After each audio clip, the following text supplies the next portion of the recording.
Today we are going to discuss a Portuguese breed known as the Rafeiro do Alentejo and also known as the Rafeiro of Alentejo. This is a livestock protection breed, so not different than the Patterdale that you see here on the leash,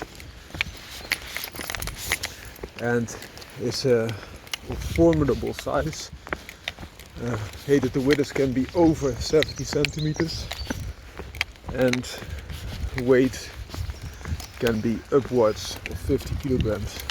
That being said, it is a dog related to the Pyrenean mountain dog, or also known as Pyrenean Mastiff, but it's a lot less bulky in build. So the Rafeiro has a build closer, in my opinion, approaching that of a Kangal dog, but with more fur.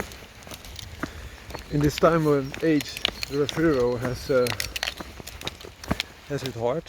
It's a FCE registered livestock protection breed, so it can also be a show dog, but they are becoming rare. And why is that? Because of economy, which is not going that well, especially also in Portugal, but also because their purpose, that's the main reason, is getting lost, and that purpose is livestock protection. But now with so little wolves and bears to protect the livestock from predators, their purpose has just been lost. Another thing, if you have a big dog, it takes a lot of money to keep them healthy, so you need to feed them a lot. And also big dogs have a shorter lifespan. That being said, a Rafeiro has a good lifespan for such a big dog. But the thing is, because of show breeds and the rarity, they will suffer from inbreeding depression more and more, which will make it even harder for this breed in the future. Another thing is that giant breeds such as this Rafeiro, especially this Rafeiro is no exception, take a while to mature. So you need quite some time before you can effectively use your dog, even if you have a dog from working pedigrees. And that also limits the appeal because you still have a lot of cost. With this type of giant breed, but also the other detrimental effect is, of course, that you have a limited lifespan, that you can really use the dog. And that lifespan is often, for this type of working dog, 5 to 6 years that you can use them. But if the dog takes 2.5 years to mature, this can be limited even more to 4 years or 5 perhaps. Of course, even an older dog can still protect the house and also the livestock, unless those wolves are quite fast and moving from one side to the other. But this is not often the case. And also Pyrenean mountain dogs are, as mentioned, bulky, and the Rafeiro has the benefit that it's quite a slim, agile type of big livestock protection breed, which is beneficial. Also the coat is not as full as a Pyrenean Mastiff or a Tatra dog, and it's more of a Maramo type of coat, so not too heavy, also a little bit like a Couvage in thickness. So this is in my opinion a beneficial thing, so that you still have the reliability of a coat that keeps you warm, but don't have the detrimental effects of a coat that is too much in isolation, so can also help overheat and will also get a lot more dirty because there's more room for dirt to solidify in the coat, and also harder as a pet to keep clean. My personal opinion on the Rafeiro is that I like this type of dog. For me, that would be far too big. But if, for example, you have cattle, this could be a nice way to protect them. That being said, especially because of the rarity and show dog approval, many of the Rafeiros are not working stock anymore. So you will be hard pressed to find a good one. Whereas there are other breeds, such as Alabai, but especially Congo, you could look into and have a better livestock protection breed that still is of working lines, which I would prefer. So it's nice if you want a different type of Kango. This could be the route for you, but for me personally it would not be. Hope you like this video. Have a great day. So, the difference between a working line and a show line from the pet perspective. And I'm saying from the pet perspective because from the working perspective there's simply no challenge. You should always go with a working line. But from the pet perspective, of course, there can be some reasons why show lines could be better. Especially if you're older or you cannot handle the character of a certain type of dog. This could be troublesome, and oftentimes the show lines are a lot more meek and also easier to work with or keep in a bigger group. But there could also be the opposite. So if you still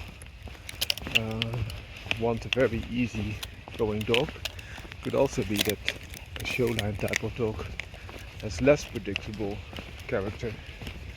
So for example, the Bull Terriers of working lines are often very human friendly, whereas those of show lines can have a more different character.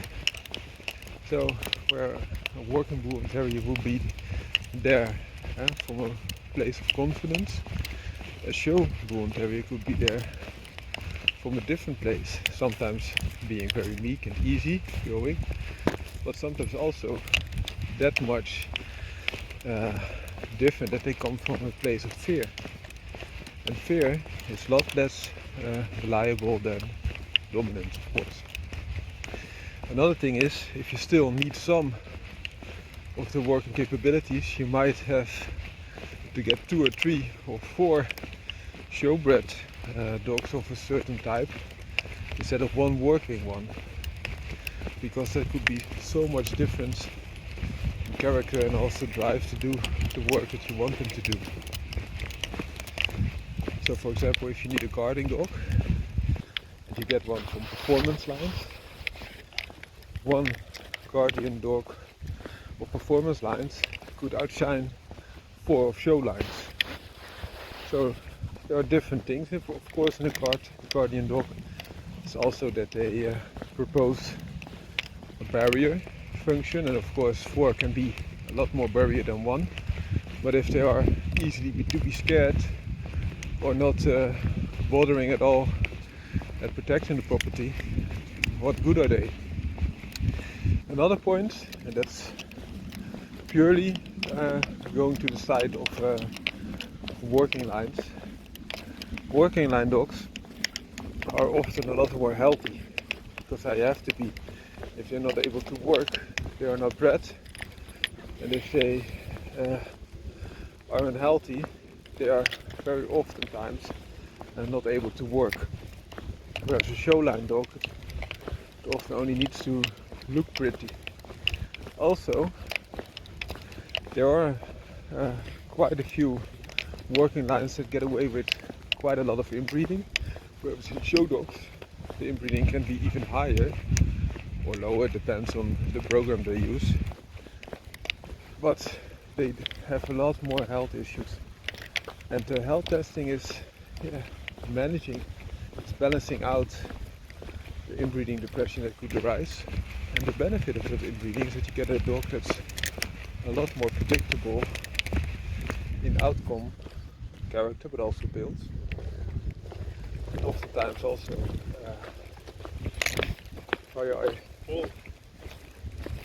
other benefits. So, for example, almost all working dogs have a good heart, so good cardiovascular system. Also, a lot of times they have good joints, hips, muscles, a good metabolism, good speed, a good motion. All things that are natural aspects of a working dog, but quite hard to find in the show dog.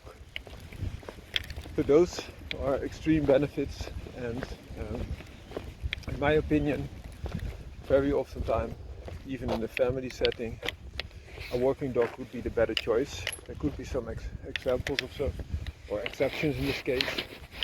As I mentioned, when you're older, you don't have the ability to put in the work, because you have to give a working dog outlets for its energy, and also physical and mental stimulation and work to do. And if you're not able to do that, also that pet show line type of dog will not be that happy, but they will cope with it a lot easier oftentimes as compared to working lines. And there could be another option if you want a specific outlook, so how a dog should look in appearance, and you might be left with a lot of breeds that are not being worked anymore, so you're then confined to show line type of dogs. So, long story short, I hope you enjoyed it. Have a great day. The dog on the dish here is my Petadil Terrier, also known as a Black Fell Terrier. It's an Earth Terrier type of dog. He's from working lines, and I'm glad that the entirety of the Petadil Terrier mainly consists of working line, but this could shift very easily in the future, like it also did with, for example, the Russells. Have a great day. In this video series I will explain the concept of gameness in nature. I will also give you, so that's the first thing. The second part will be why this gameness in nature is not in wild canines, but is found in a very pure form in some gladiator type domesticated dogs. And third, I will give you example of an extreme example of that, and that's lion baiting, so dogs versus lion. Have a great day. In this video we will address the topic, is there also gameness in the animal kingdom, so in the wild animals? And the short answer is yes, but they are hard to find, and not many are that. And why is this? Because in nature normally animals are there to survive, and if they don't survive because they have gameness and they want to go on even against opposition that is much stronger, so even if needed to the death, they won't be living long enough to reproduce their genes maximally. So that being said, let's look at some examples. We will talk at least about lions. We will talk about Martin's family, but we also talk about some of the civet cat family. So first start with lions.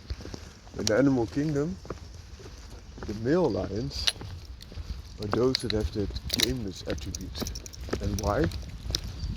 The female lions are the best hunters. So how come that those male lions are those that have the gameness trait, whereas the lioness are the hunters, the male lions are the protectors?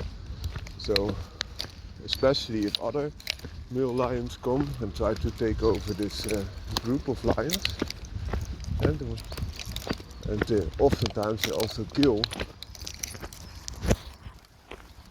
the lion whelps, because they don't want to raise other male lions with genes, but their own. And that's a big problem for that group. You will be wasting genetic diversity. And those male lions, once they get challenged by another male lion, they will fight, even if that would mean that they would die. And sometimes they even face off with two upcoming male lions that will battle that one lion together. And after that, either be a two male lion group, or one will attack the other again, so only one will remain. Depends a little bit how the situation unfolds. That's an interesting fact. Other very game animals must be the family of martens. Martens, even if you get pet martens like ferrets, they will happily engage with a cat 4 times its weight, which is also a very good predator, or a dog, even 10 times its weight, is very often the case. But sometimes even attacking herders, like Dutch shepherds, Malinois. And of course, it would be very easy for such a big dog, for any bigger dog, that's to kill a ferret if they are themselves still very capable. But oftentimes those household pets are already bred to have such a lack in courage, that they will have a hard time with a ferret. But so a ferret is a domesticated polecat, and also polecats are known to fight cats, sometimes even venomous snakes, such as, how do we say that? I think viper is the best way to describe them. We have European viper, for example. And a similar case could be made for an entirely different family, being that of the civet cats, where they have the mongooses fighting with the big venomous snakes and also killing them. But sometimes also those snakes kill them. So it's a very interesting thing. But let's stay with the martens family. Other very game martens are, for example, the wolverine, that even chases away wolves or bears, or even polar bears from their own prey. And it's such a compact gladiator.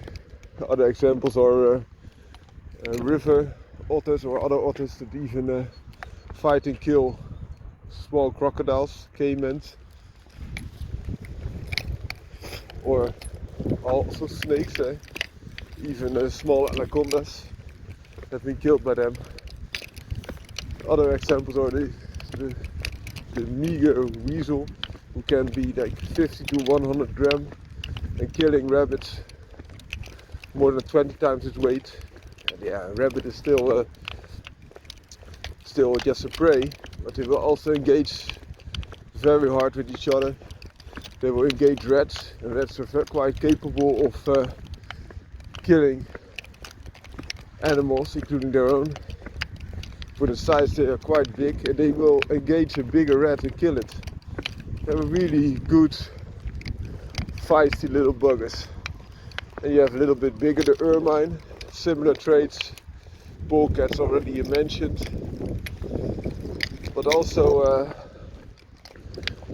there are some martens that are less likely to fight, including tree marten and stone marten, but also you have the fisher marten in the United States, like a smaller wolverine, also very interesting to see. Then we had the civet cats, I already mentioned the mongooses, but also the genet cats, which is a different trait. And fossas are known to be ferocious little fighters. Another example could be made for, that we didn't address yet, there's another very big cat that is really going, hey, against a very stiff competition, and that could be either the snow leopard, that you will even face off with 4 livestock protection breeds, for example Tibetan Mastiffs, and also the jaguar, which is able to kill anaconda but also crocodile types. But both the snow leopards and also the jaguar are very fierce and also solo fighting big cats, and also sometimes Siberian tigers or Bengal tigers face off with very strong prey, even bears. So also very strong, and also a bear can win from a tiger, of course, but this is not the type of gameness I was referring to. Another example of the marten family would be the badgers. Badgers are known for many a dog as the ultimate test. Some say that the otter is even a better test, but they are almost extinct everywhere in Europe. But very ferocious, will not back down. But there's an even more ferocious badger. I'm not talking about the American badger, which is a lot more aggressive than the European one, but a lot smaller as well. So therefore the European is often considered as a bigger prey, but also the American marten. The American badger is a very formidable quarry, but there are other examples, especially the honey badger of Africa, which faces off on a regular basis with a very big, strong competition, including lions, panthers, even hyenas and the like. And they also face off with cobras and other very deadly material. They just very able to withstand them, but also they have a don't care attitude. They will just face anything, a little bit like the wolverine. But the badger has a better skin and extremely sharp long claws, also able to dig. They also face off with bee stings, who just doesn't seem to bother them much. They crack open an entire beehive. They are an awesome creature altogether. Well, I hope you like this.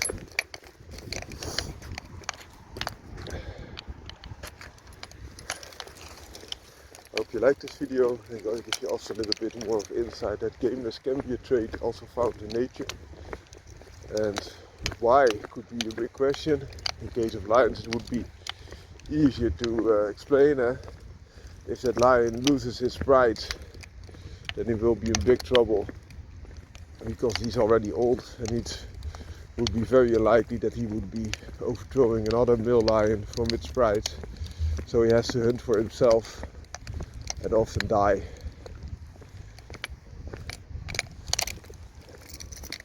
Whereas the honey badger is just such a formidable warrior, and he tends to be surviving also the wolverine.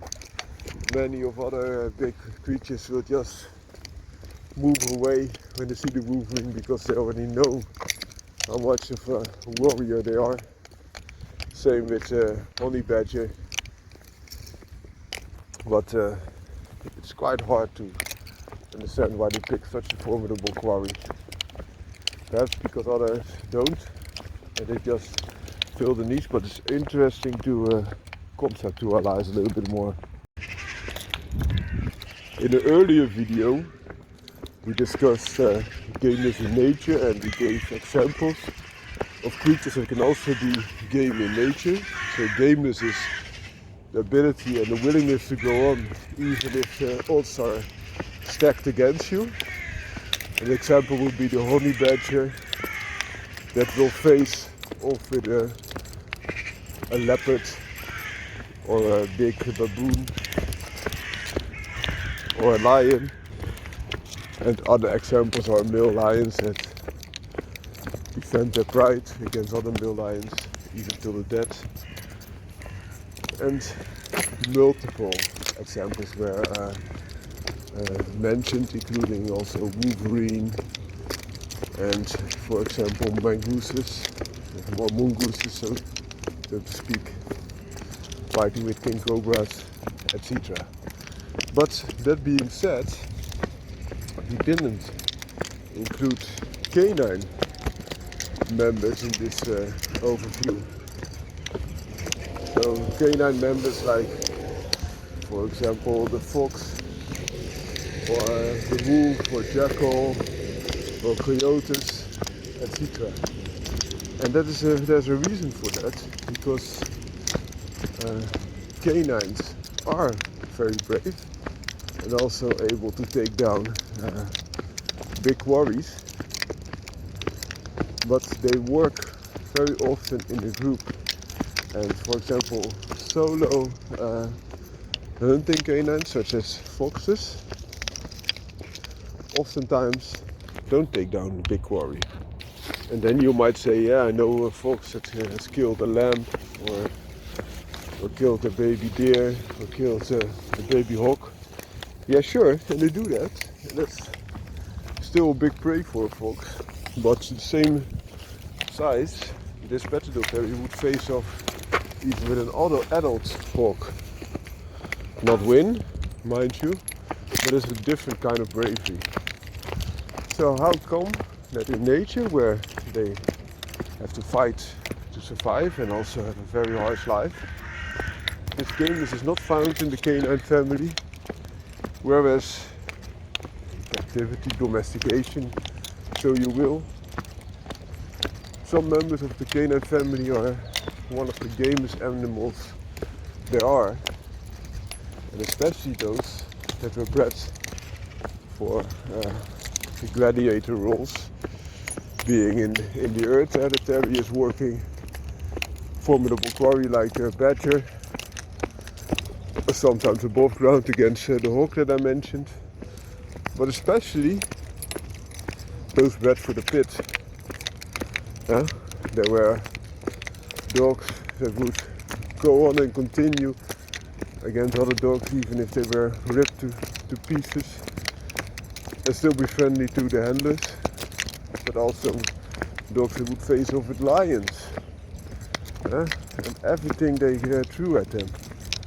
And that's an interesting fact, because that gives you also insight at what I mentioned earlier, that I think the Bull and Terrier breeds are the most developed dog breeds there are, because they are so much developed outside the scope of the natural scope that a wolf, a natural canine, has. So if you're interested in this topic, I also have the literature studied about those extreme activities that they had. So especially against the bull, but also against the bear baiting, and against each other, of course. Those gladiator type Bull and Terriers. The modern version of that would be the American Pit Bull Terrier, or the Bull and Terriers of the past. But they also fought lions. I have a video about that. You can find that if you want to. It's called Lionbaiting. It's on my channel. So please sit back and enjoy if you want to. And see you the next time. Bye bye.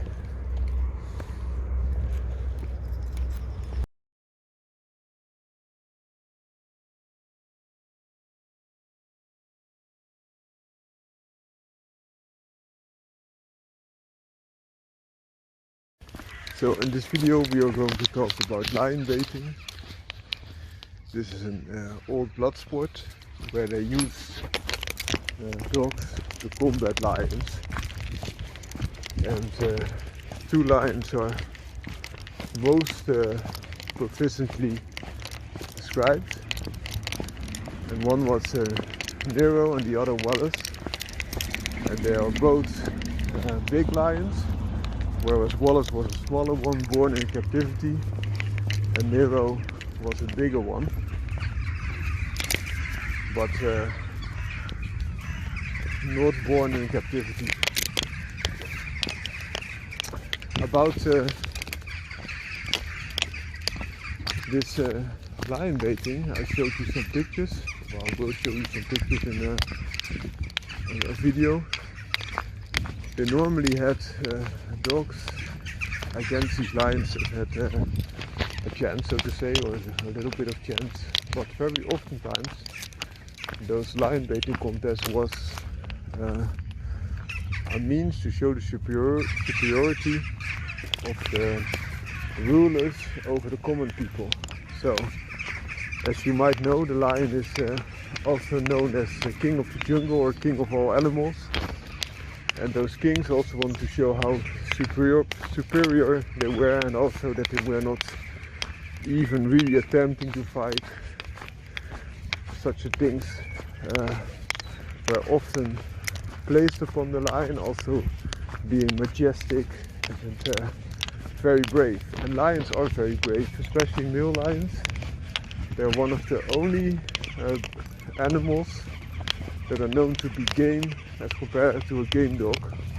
So, for example, male lions are known to fight to death even when they are faced with two other male lions and want to take over the pride.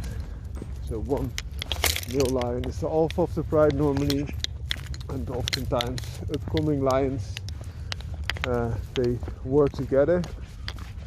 Sometimes upcoming lions are alone, but very often they are with two. And two younger male lions will then challenge one alpha male lion that's getting older and fight to the death, because that older male lion wants to keep his pride, otherwise he will die, because his power is still there, because the lioness captured a lot of food for them, but they will wane off if left alone, and therefore they fight so viciously. The only other animals that are known that are dead game, so to say, or really game in the sense of a game dog, are marten species. So, for example, badgers, wolverines, the likes, but also weasels and ermines, and some other martens are known to be very feisty. Also, polecats are really feisty game little creatures, very oftentimes.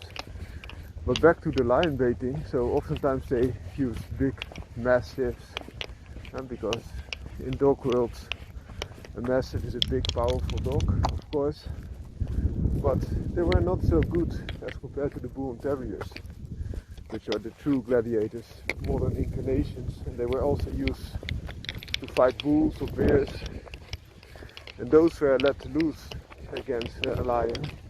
In the case of Nero, he was a lion approximately 320 kilograms. He was facing three dogs, and those three dogs were set loose on him,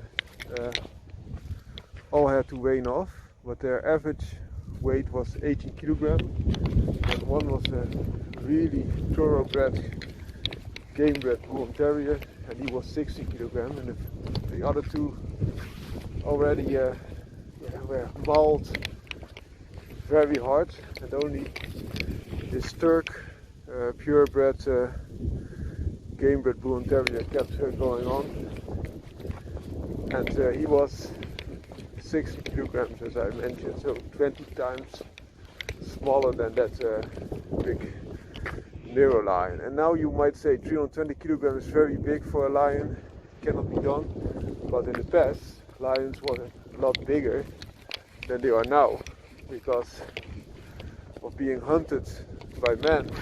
Only the smaller lions normally survive, whereas in the past they had really big lions. And that's proven by scientific evidence. It's also in the pictures that I will put up, so please take a peek. And on the other side there is so he fought with his three dogs, but the contest was 6 dogs against this lion, and 6 dogs of 18 kilograms.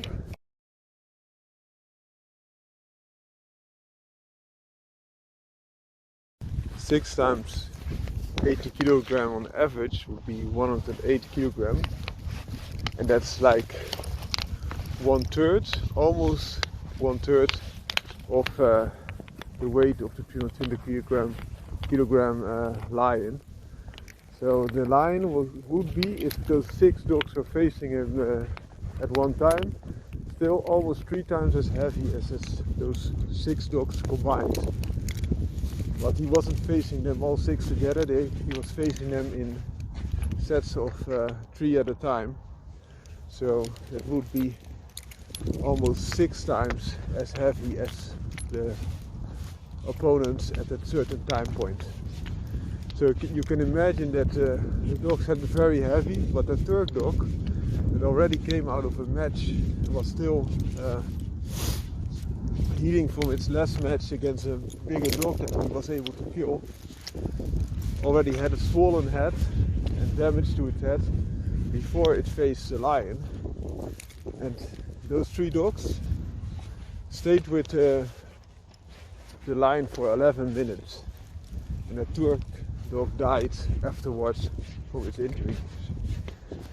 So 11 minutes they were able to withstand a dog, in dog terms, an opponent that was 3 times as heavy of the complete set of dogs and 6 times as heavy as they were in the bouts. And after that they released the second 3 dogs, because 4, 5 and 6. And then this big lion, Nero, got hurt and didn't want to fight anymore. So those that were from the lion camp said he won, because he was just too majestic to fight his mere mortal dogs, still weighing 6 times as much as the bout he was facing and 3 times as much as the complete set of dogs. But those at the dog camp said no, he didn't want to fight anymore, and the dogs would have killed him if the match wasn't stopped in favor of the lion. So this was quite inconclusive, to say the least. But still, it was given to the lion, and then they said, okay, we will bring another lion, and now they brought Wallace. And Wallace was a smaller lion, but enormously ferocious. So, in contrary to this Nero dog, he attacked the dogs very hard all the time, and he also killed the dogs. But he was now facing those 6 dogs. But Turk was not there anymore, and that was the dog that was able to stick with the gigantic lion for 11 minutes before it was picked up. At 60 kilograms, not a small feat, but he died, as I mentioned. But on the other hand, of the 6 dogs that were facing this Wallace dog, there were also dogs from the first bout that were already enormously maimed by this Nero lion, and now facing Wallace. They took him mere minutes a dog to defeat them. So in summary, our dogs able to defeat a lion. In the case of Nero they were, in the case of Wallace they weren't.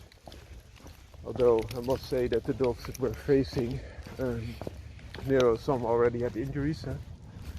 I don't think it would make that much of a difference.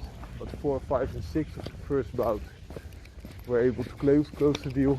Whereas in the case of Wallace, who also was released to face 3 dogs at a time, or perhaps 2 dogs at a time. If you look at different references, they said that in the case of Wallace, they decided that they have to, the lion has to face 2 dogs at a time, but then for 3 bouts. And that could make it a lot easier, of course, because then it would be not 6 times the weight difference per bout, but 9 times. And I think that just makes it a big difference. That being said, also the Wallace line was smaller than the Nero lion, so could make it a little bit more fair again. But still, if the lions were facing the same weight of dogs of this bull and terrier breed, I'm almost 100% sure that it would be different, that the dogs would have won and just teared it apart. Of course, some might have died. I think they would, but it's not to be said that a gladiator type of dog cannot win over the same weight of the king of all animals and the king of the jungle, also known as the lion, which is a formidable warrior itself. But the same weight was not tested in this bout. There are stories known that 6 mastiffs were facing one lion, also a big lion. So for the same reference, it would be again a lion of 300 kilograms. 6 mastiffs would be the same size of dog in kilograms if they were weighing about 50 kilograms a piece. But on the other hand, a mastiff is a completely different animal than a bull and terrier. So the 6 mastiffs didn't want that much of a piece of that lion and just were not able to put the resistance that they wanted. Whereas those bull and terriers just went in. And now you might be thinking that your dog is much tougher than a cat. But if you look at pets, cat pets are often very much stronger than cat dogs, especially in the same weight range. If you, however, are comparing a working terrier dog, for example, a Patterdale terrier, a Fel terrier, a border terrier of working lines, or a game dog type of dog, I would bet on that animal over a cat, even in the same weight range. But dogs, pet dogs versus pet cats, I think 99% at the same weight, the cat will win. There are some differences between dogs and cats, and one is that cats are extremely explosive, very athletic, also better hunters. Even the pet cats are often a lot better a hunter, but the dogs have a bigger heart and can go the longer haul. But those pet dogs don't have the temperament and also are not selected to perform anymore, whereas cats still are quite able to fend for themselves, have to catch rodents, catch birds and kill and eat them, even without support of humans, whereas dogs have it a lot harder. What I also found, for example, street dogs, and street dogs are known also to kill cats. Not take into consideration that the average street dog is a lot heavier than the average street cat. Okay, I hope you like this video. Have a great day. Bye bye.